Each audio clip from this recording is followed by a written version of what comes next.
Všetkým zúčastneným je úplne jasné, že ak chceme obmedziť obrovský prílev migrantov, musia byť uzatvorené hranice. Tu nám európske špičky a aj nemecké tvrdia, že teda to nie je možné, to nie je morálne a nie je to v súlade s hodnotami, aby Európa uzavrela svoje hranice.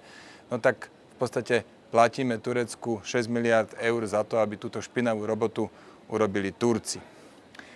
To je vlastne tá dohoda s Tureckom, ktorá funguje už 2 mesiace. A je vlastne o tom, že oni zavrú hranice, za to dostanú bezvízový styk, už aj tie spomínané peniaze. A ten základný mechanizmus dohody je taký, že všetci, ktorí prídu ilegálne do Grécka, tak budú vrátení späť do Turecka a jednak jednej ten istý počet zase zoberie Európa. Už ako oficiálnych migrantov. Je to trochu komplikované, ale postavené je to na tom, že toto má ľudí odstrašiť, lebo iných ľudí zobere Európa ako tých, ktorí došli ilegálne do Grécka. No a tu je práve problém, ako píše nemecký týždenník Der Spiegel v tohto týždňovom vydaní, tak turecký premiér respektíve Turecko si vypodmienilo to, že ono bude rozhodovať o tom, koho nám pošlu a zrazu zisťujú, došlo asi k presídleniu 400 osôb doteraz, iba čo je veľmi málo, lebo má ich pri 70 000 ročne cez tento jednak jednej mechanizmus. No a zrazu niektoré krajiny zisťujú, že je tam nápadite veľa ťažko chorých ľudí, respektíve s takmer žiadnym vzdelaním. No, toto je strašne úžasná dohoda, ktorú Európska únia vyjednala.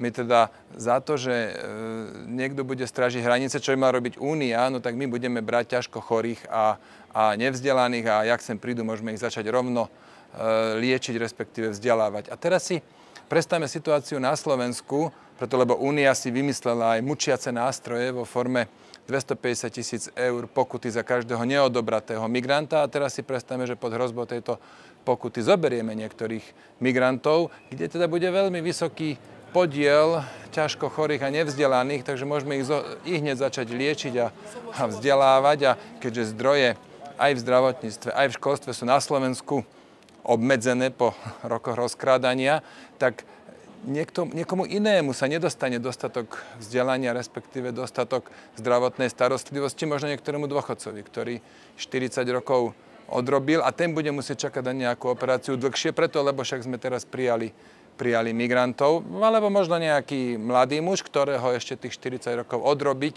v rámci medzigeneračnej solidarity čaká, no tak on zase sa možno nedostane na nejakú školu a tak ďalej. Tu vidieť, ako zvrátená je táto dohoda, ako nebezpečná, nehovoriac o tom, že dostáva nás do veľkej závislosti od Turecka a turecký prezident Erdogan si to patrične vychutnáva. Ale tu vidieť, ako je táto dohoda pre Európu nebezpečná a to, čo Európa musí robiť, čo som to už veľakrát povedal, Európa musí chrániť svoje hranice sama.